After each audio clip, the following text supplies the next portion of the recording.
अस्सलाम वालेकुम viewers, welcome to the students platform PSY 631 lesson number 15। Some factors influencing reliability of test. Reliability of oral test. आमतौर पर oral test की reliability written test के मुकाबले में कम होती है, इसलिए हम यही इसके अंदर एग्जामिनर का जो किरदार होता है वो बहुत अहम होता है कि वो जवाबात को किस तरह कंसीडर कर रहा है। कुछ तरीक़ों से इन टेस्ट को हम रिलायबल बना सकते हैं। मसलन एग्जामिनी जो के जवाबात के साथ साथ इसके जवाबात को रिकॉर्ड करते रहना चाहिए। एग्जामिनी को इस चीज़ का अच्छी तरह से इंस्ट्रक्शन देनी चाहिए इस चीज़ की कि वो अपना जवाब रिकॉर्ड करवाने से पहले अच्छी तरह इसके बारे में सोच ले। हमें चाहिए कि ओरल टेस्ट को बहुत एहतियात से डिज़ाइन करें। एक से ज़्यादा एग्जामिनर होने चाहिए ताकि ह्यूमन फैक्टर को ख़त्म किया जा सके। इन तमाम चीज़ों की मदद से हम ओरल टेस्ट की रिलायबिलिटीज़ को इंक्रीज़ कर सकते हैं। आगे रिलायबिलिटीज़ ऑफ स्पीड टेस्ट। वो टेस्ट जिसमें टेस्ट करने की स्पीड बहुत अहमियत रखती है, यानी कि टेस्ट ट्रैकर जो है वो जो एग्ज़ामिनी है, टेस्ट टेकर जो है कितनी तेज़ी के साथ टेस्ट को मुकम्मल करता है। इस टेस्ट में टाइम एक अहम फैक्टर है।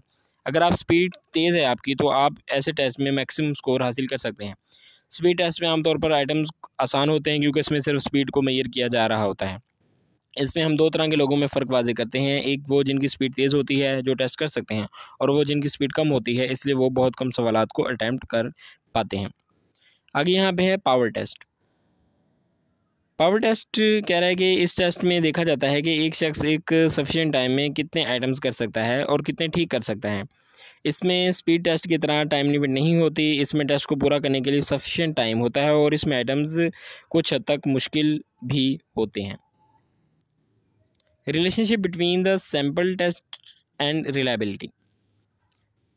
कभी भी टेस्ट को जब किसी भी टेस्ट को जब हम किसी ग्रुप पर अप्लाई करते हैं तो इसी के स्कोर्स को लेकर हम रिलायबिलिटी की कैलकुलेशंस करते हैं। सैंपल कौन था, इसमें कितने लोग थे, इसमें वेरिएबल्स कौन कौन से थे, ये सब चीज़ें टेस्ट की रिलायबिलिटी पर असरअंदाज होती हैं।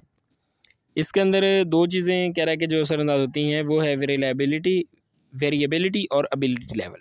वेरिएबिलिटी क्या है कि इससे मुराद ये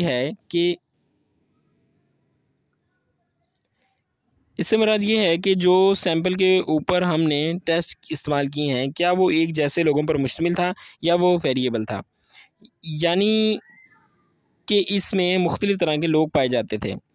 देखा गया कि अगर वेरिएबिलिटी ज़्यादा होगी तो रिलायबिलिटी भी ज़्यादा होगी, या फिर कह लें कि वेरिएबिलिटी। अच्छा, इसके अंदर सिंपली वो ये कहना चाह रहा है कि एक सैंपल के अंदर हर तरह के लोगों को शामिल होना चाहिए।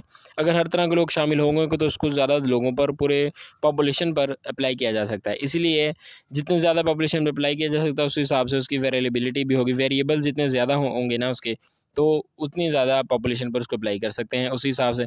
और जब वो पूरी पॉपुलेशन पर फिट आएगी तो इसको हम वेरिएबल भी रिलायबल भी कह सकते हैं, यानी कि इस तरह इसकी रिलायबिलिटी बढ़ जाएगी। SCM standard error of measurement.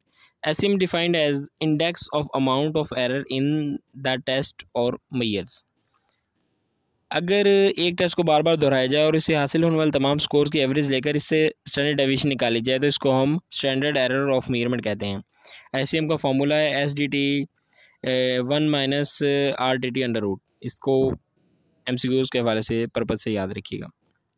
Acceptable values of reliability कह रहा है कि for the most research purpose coefficient within the range of 0.70 to 0.80 are consider good enough. मतलब कि इसको हम गुड एनफ कहते हैं, यानी कि कंसिडर करते हैं ये चीज़ रिलायबल है। जिसकी वैल्यू 0.7 से लेकर 0.8 तक आ जाए ये चीज़ रिलायबल होती है। लेसन व्यूज़ आपका होगा कंप्लीट। जल्दी मिलते हैं अपने नेक्स्ट लेसन में। टिल देन टेक केयर, अल्लाह हाफिज़।